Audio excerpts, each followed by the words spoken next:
রেজাউল মোল্লা জানে একদিন এই পৃথিবী ছেড়ে যেতে হবে, কিন্তু দানের ইতিহাস চিরকালই বেঁচে রবে। মানুষের মুখে তার নাম হবে মমতার চিহ্ন। শত মানুষ বলবে তার জীবনে ছিল না হিংসা অহংকার।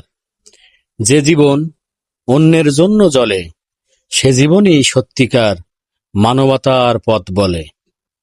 রেজাউল মোল্লার গল্প এখন তরুণদের জন্য শিক্ষা।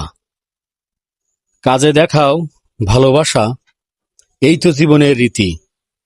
যেখানে দুঃখ সেখানে যেও, যেখানে অভাব সেবার হাত বাড়িয়ে দিও।